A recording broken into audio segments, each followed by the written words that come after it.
आज तो बहुत जगह ये पुकार है भारत हिंदू राष्ट्र बने। तो इसको एक बार समझना चाहिए कि हिंदू राष्ट्र है क्या, हिंदू क्या है। हमारे बहुत से ऋषियों ने, संतों ने इस पर चर्चा किया है। हिंदू का अर्थ है जो हिंसा से दूर है, जो बुरी प्रवृत्तियों से दूर है, जो कुरीतियों से दूर है, जो शुद्ध मानवीय गुणों को धारण करता है, वो हिंदू है। और अगर इस अवस्था में हमारा राष्ट्र हिंदू राष्ट्र बनता है तो कोई दिक्कत नहीं है।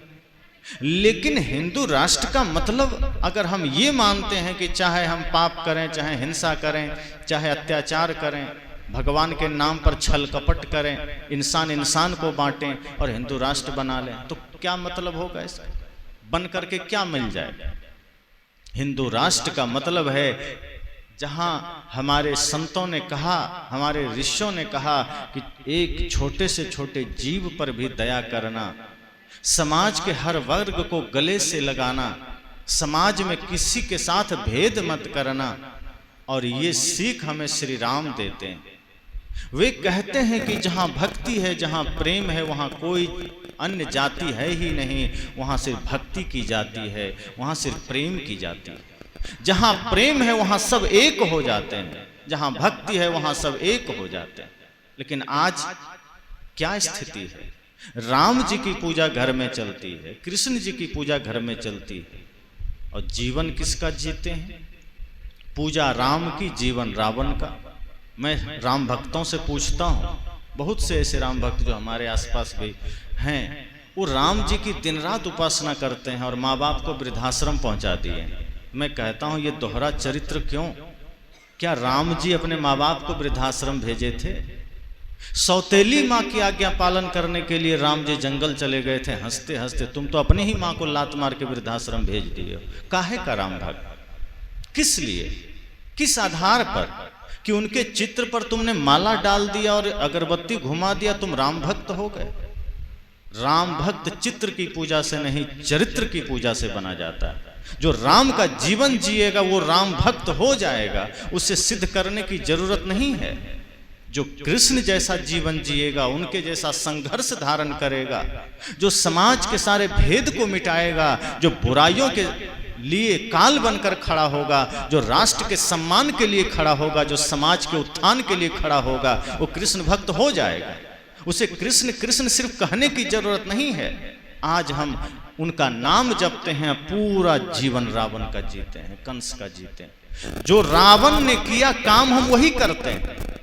रावण ने अपने भाई को लात मारा, हम भी अपने भाई को लात मारते हैं। रावण ने अपने माँ बाप का अनादर किया, हम भी वही काम करते हैं। रावण मांस मछली मदिरा का खान पान सेवन करता था, आज वही आदमी कर रहा है, और वो कहता है हम राम भक्त हैं। हमें तो यही समझ नहीं आता कि वो राम को समझा ही नहीं, राम भक्त कैसे हो गया? जो राम के जीवन को ही नहीं जाना, वो राम भक्त कैसे हो गए? श्रेष्ठता कर्म से आती है, श्रेष्ठता सिर्फ नाम जपने से या ऊंचे कुल में जन्म लेने से नहीं आती। मैंने प्रथम दिन भी कहा था कि रावण तो ब्रह्मा जी के कुल का था ना, जन्म से ब्राह्मण था, कर्म से नीच हो गया कि नहीं? राम जी के हाथों क्यों मारा गया? कर्म से वो ऊंच नीच बनता है। हम कर्म बढ़िया करेंगे, हमारा कर्म बढ़िया होगा तो हम उस अवस्था में चले जाएंगे जहां स्वयं भगवान हमारे द्वार पर आ सकते हैं। साहब ने कहा है, द्वारे तेरे राम जी मिलहु कबीरा मोर, तैं तो सब में मिली रहा मैं न मिलूंगा। तो साहब ने कहा कि राम जी ने एक आदमी के घर जाकर कहा कि मैं तुम्हारे द्वार पर खड़ा हूं। वो आदमी बहुत राम राम करता था। तो राम जी ने एक दिन सोचा कि चलो इसके द्वार पर चलें, ये बहुत पुकार रहा है। तो राम जी गए तो वो देखते हैं कि वो आदमी तो माया मोह में लगा हुआ है, छल प्रपंच में लगा हुआ है। राम जी ने कहा, द्वारे तेरे राम जी, ए मनुष्य, तुम्हारे द्वार पर स्वयं राम चल कर आया है। द्वारे तेरे राम जी मिलहु कबीरा मोर। कबीरा का अर्थ यहाँ सामान्य जीव से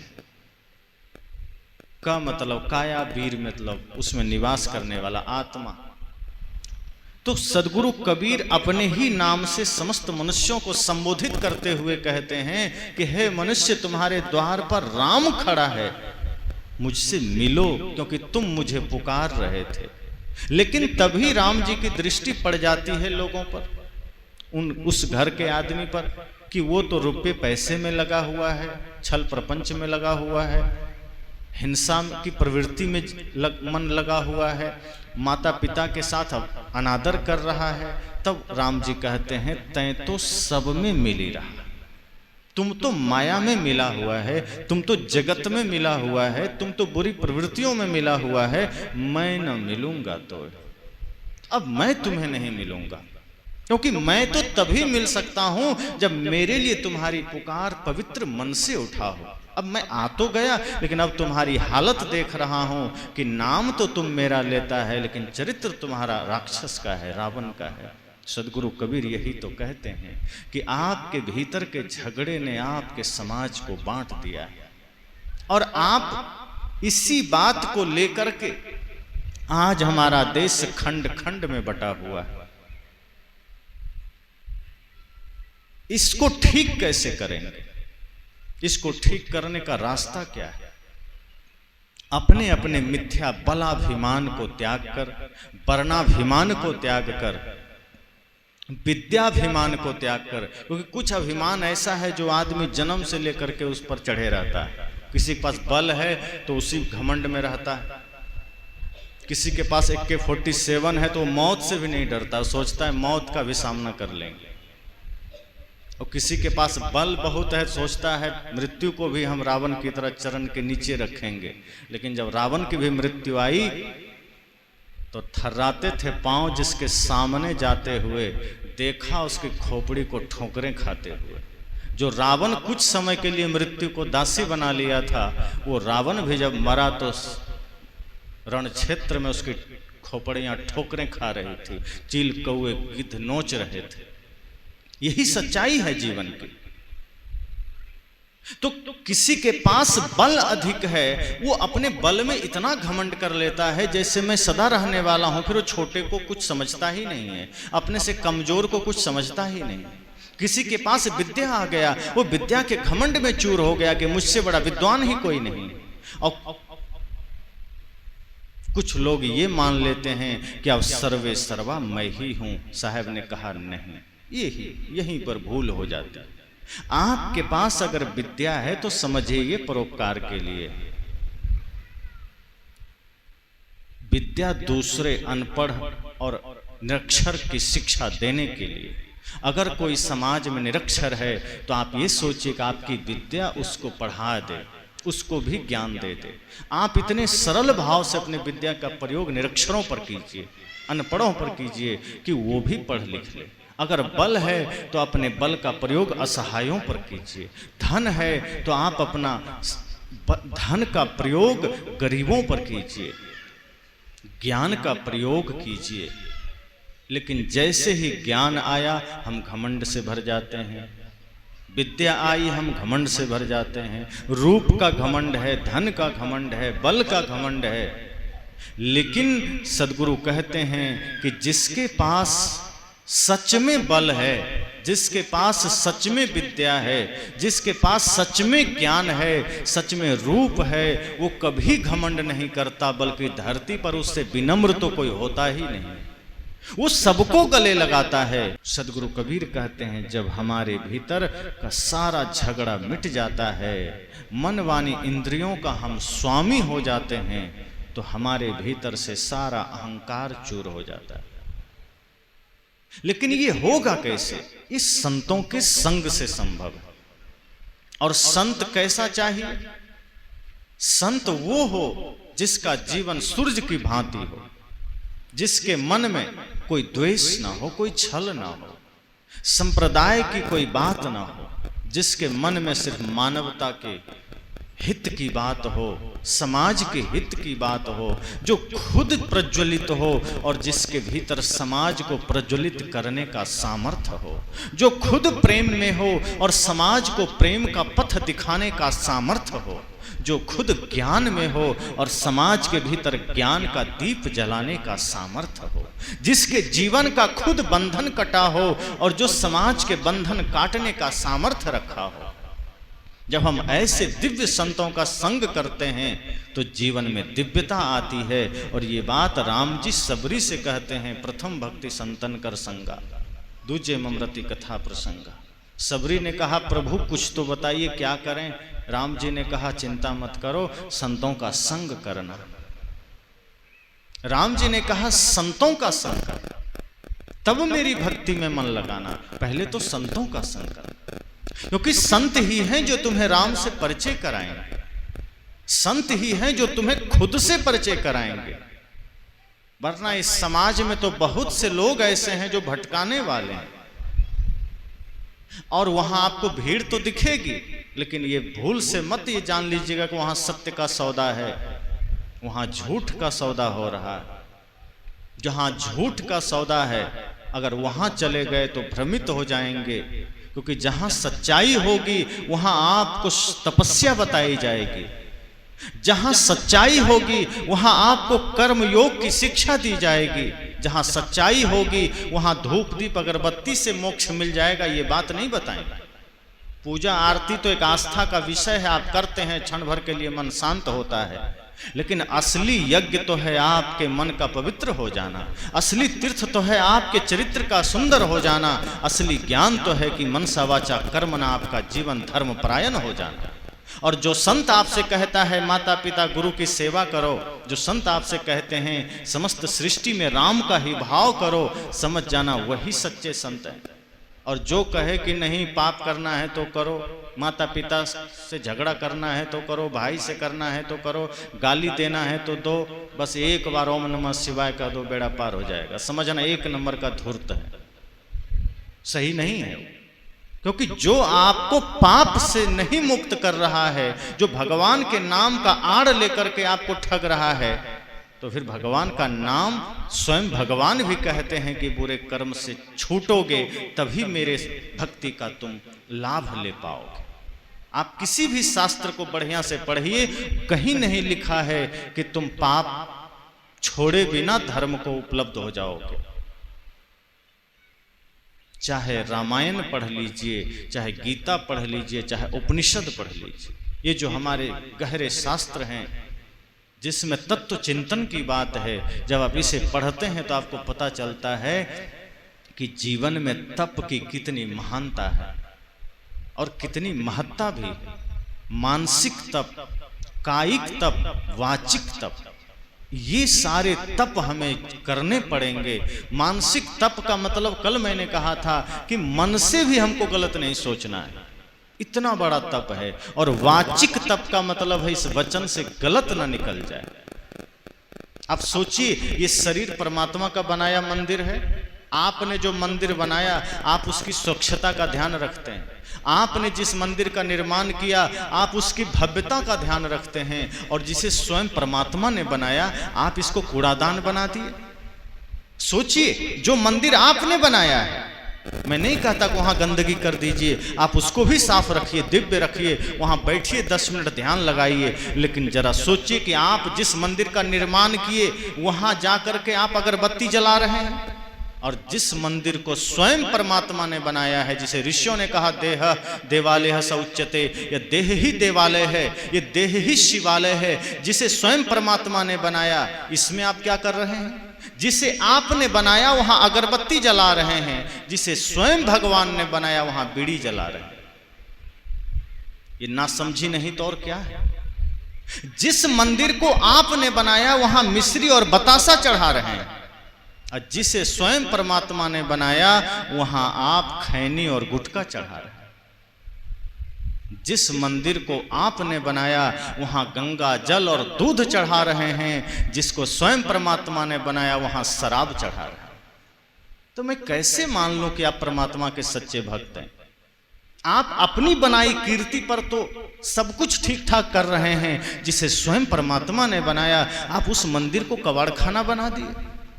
एक अनुभव कीजिए, आप पालथी मार कर बैठते हैं ना, तो ये पालथी आपका चबूतरा ही तो बन जाता है मंदिर का। जैसे मंदिर में चबूतरा होता है तो आपका ये पालथी भी चबूतरा है, और ये जो धड़ है, ये भाग, ये मंदिर का कमरा है, और ये सिर मंदिर का गुंबज है। आंख नाक कान इसकी खिड़कियां है, मुख इसका दरवाजा है। अब ये मुख मंदिर का द्वार है, कितना पवित्र होना चाहिए, क्योंकि इसी से तो परमात्मा का आगमन होगा, इसी से तो हम नाम लेंगे। लेकिन इस मुख को पवित्र करना था, वचन से भी भोजन से भी हमने इसे इतना गंदा कर दिया कि बाजार का कूड़ादान फेल है। बाजार में 2 कूड़ादान लगाए जाते हैं, गीला कचरा के लिए, सूखा कचरा के लिए, और हमने मुख को दोनों बना दिया, गीला सूखा सब एक में डाल रहे हैं। गुटखा डाल रहे हैं, पुड़िया डाल रहे हैं, मांस डाल रहे हैं, शराब डाल रहे हैं, ये सब हमने मुंह को ही बना दिया है। जिस मुख से प्रभु का नाम लेना था, जिस मुख से राम का नाम लेना था, जिस मुख से मीठे वचन बोलना था, उसको हमने कबाड़खाना बना दिया। आपने भजन सुना है ना, तुमने आंगन नहीं बुहारा, कैसे आएंगे भगवान, कैसे आएंगे भगवान। अब तक गंदा पड़ा दुआरा, अब तक गंदा पड़ा दुआरा, कैसे आएंगे भगवान, कैसे आएंगे भगवान। एक आदमी ने कहा आंगन में तो झाड़ू लगा दिए, कहा आंगन में नहीं, ये हृदय रूपी आंगन में की बात है।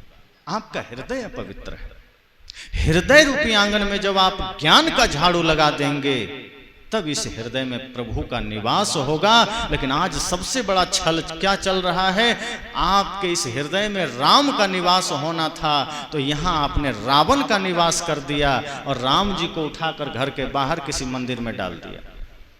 और राम जी को जिस मंदिर में आपने बिठाया वहां ताला मार दिया। मतलब राम जी आपके नौकर हो गए क्या? ताला मार के उसको बंद कर दिए। राम जी ताला में रहने वाले आदमी हैं। ताला में किसको बंद किया जाता है? कैदी को। और राम जी को हमने वही समझा है, जो सर्वत्र हैं, सब जगह हैं, उन्हें हमें ताला में बंद करना पड़ रहा है। जिस दिन हम सच में चाह लेंगे कि राम इस हृदय में बैठे, तो मैं निश्चय ही कहता हूं कि जिसके हृदय में राम होगा अपने भाई से कभी विवाद कर ही नहीं सकता। जिसके हृदय में राम का निवास होगा वो किसी स्त्री पर कुदृष्टि कर ही नहीं सकता। जिसके हृदय में राम का निवास होगा वो माता पिता का अनादर कर ही नहीं सकता। लेकिन हमने बड़ा चाल चली कि हमने राम को यहाँ से निकाल के मंदिर में डाल दिया, रावण को निकाल के हृदय में बैठा लिया। सदगुरु कबीर कहते हैं यही तो समस्या हो गई कि आपको गुरु भी गलत मिल गए, दिशा भी गलत मिल गई और आप उसी दिशा में भागे चले जा रहे हैं। इन सब का त्याग करना होगा। निर्मल संत का संग करिए, जो संत आपको साधना की बात करें, जो आपको त्याग की बात करें, जो राम के सदचरित्र की चर्चा करें, जो कृष्ण के सदचरित्र की चर्चा करें, जो शास्त्रों की सही परिभाषा करें। आप ऐसे संत का संग करिए, जीवन में सारे कंटक दूर हो जाएंगे और सच्ची भक्ति जागृत होगी। भक्ति धन से जागृत नहीं होती है, भक्ति श्रद्धा से जागृत होती है। अगर धन में ही सब कुछ होता तो कृष्ण दुर्योधन का मेवा त्यागते नहीं। दुर्योधन ने कहा मैं आपके लिए भोजन बनाया हूं, 56 प्रकार का व्यंजन है, बहुत व्यवस्था किए हैं, जरा खा लीजिए। कृष्ण ने कहा नहीं, मैं तुम्हारा भोजन नहीं कर सकता, मैं तुम्हारा आतिथ्य स्वीकार नहीं कर सकता। कहा क्यों? कहा देखो आदमी 3 ही अवस्था में किसी का आतिथ्य स्वीकार करता है। दुर्योधन ने कहा किस अवस्था में? कहा भाव में, अभाव में या प्रभाव में। अब ये तीनों में से तीनों हमारे तुम्हारे बीच नहीं है। का मतलब? कहा भाव अर्थात प्रेम। किसी का किसी से प्रेम होता है तो उसका निमंत्रण स्वीकार कर लेता है। अब तुम्हारा हमारा प्रेम तो है नहीं जो मैं तुम्हारा निमंत्रण स्वीकार कर लूं। दूसरी बात अभाव में, कि या तो व्यक्ति के पास कुछ नहीं है, दरिद्र है, गरीब है, कमी है, तब वो किसी का निमंत्रण स्वीकार करके भोजन कर लेता है। अब रही बात अभाव की, तो हम तुमसे ज्यादा धनी हैं, उसमें हम मेरे पास कोई कमी ही नहीं है, तो हम तुम्हारा निमंत्रण क्यों स्वीकार करें। और अब तीसरी जो महत्वपूर्ण बात है प्रभाव की, तो प्रभाव मेरे सामने तुम्हारा 0 है, प्रभाव में भी तुम 0 हो, तो तुम्हारा निमंत्रण हम क्यों स्वीकार करें। और वैसे भी तुम्हारे भोजन में अहंकार की गंध आ रही है, और जिस भोजन में अहंकार की गंध हो कृष्ण वो भोजन कभी नहीं खाता, चाहे 56 प्रकार का मेवा ही। इसलिए मैं तो विदुर के घर जा रहा हूं, सूखी रोटी में भी प्रेम की सुगंध है, प्रेम की वास है। और जिस भोजन में प्रेम समाहित हो, भक्ति समाहित हो, वो अमृत से भी बढ़कर है। ये मन की पवित्रता की बात है। इसलिए सदगुरु कबीर कहते हैं निर्णय करिए। अपने भीतर जो विवाद है उसको जब आप शांत कर लेंगे तो सत्य असत्य का ज्ञान हो जाएगा। फिर आपको ये पता चलेगा कि हम सब इस सृष्टि में जो आए हैं ना, एक अतिथि हैं, मुसाफिर हैं। व्यर्थ के अभिमान को छोड़ करके अगर हम सिर्फ एक इंसान बनकर इस धरती पर जिए तो इंसान बनते ही सारी कृपा हम पर उतर जाती है। और जैसे ही हम कुछ बनना चाहते हैं कि हम ये हैं, हम वो हैं, साहब कहते हैं बस वहीं से सब गड़बड़ हो जाता है। और फिर आप सत्य असत्य का निर्णय नहीं कर पाते, अच्छे में बुरे और बुरे में अच्छे देखने लगते हैं। फिर सत्य का दर्शन नहीं होता। निष्पक्ष दृष्टि से सत्य का दर्शन होता है। जब दृष्टि निष्पक्ष होगी तभी आप सही देख पाएंगे। दृष्टि पवित्र होगी तभी आप परमात्मा को देख पाएंगे। वरना मैंने कहा ना, सामने से राम आके चले जाएंगे, आप देख नहीं पाएंगे। मंथरा राम में राम कभी देख ही नहीं पाई। निषाद ने देख लिया, माता सबरी ने देख लिया, विभीषण ने देख लिया, लेकिन वहां बैठी हुई मंथरा ने कभी राम में राम का दर्शन नहीं कर पाई। वो सिर्फ एक राजकुमार समझती रही और भरत का प्रतिद्वंदी समझती रही। पवित्रता बहुत जरूरी है। और जहां किसी भी व्यक्ति में अपवित्रता आएगी वहां समस्या होगी। और बड़े बड़े इस जो कर्म की प्रधानता है, श्री कृष्ण ने गीता में कहा है कि कर्म से कोई नहीं बच पाया। जो भी गलत करेगा वो कर्म का परिणाम पाएगा। कर्म के दंड से कौन बच पाया है? इसलिए साहब कहते हैं ये मत सोचिए कि आप अपने भीतर के सारे विकार के साथ स्वर्ग पा जाएंगे, शांति पा जाएंगे, समाज में शांति स्थापित कर देंगे। नहीं, उस शांति की स्थापना स्वयं से आरंभ कीजिए। स्वयं को पहले शांत कीजिए, स्वयं को पवित्र कीजिए, अपने भीतर के विवाद को मिटाइए। और जब आप सिर्फ एक साफ सुथरा इंसान रह जाएंगे, जब आपके भीतर किसी प्रकार का अभिमान नहीं होगा, विकार नहीं होगा, कोई प्रकार का छल कपट नहीं होगा, मन में समाज के प्रति, राष्ट्र के प्रति श्रद्धा का भाव होगा, सेवा का भाव होगा, तो साहब कहते हैं फिर आप इस धरती पर सबसे सुखी इंसान, फिर आपके लिए सब अपना है। और इसके लिए संग बहुत जरूरी है। किसका संग करें, किसकी पूजा करें, किसकी उपासना करें। किसी ने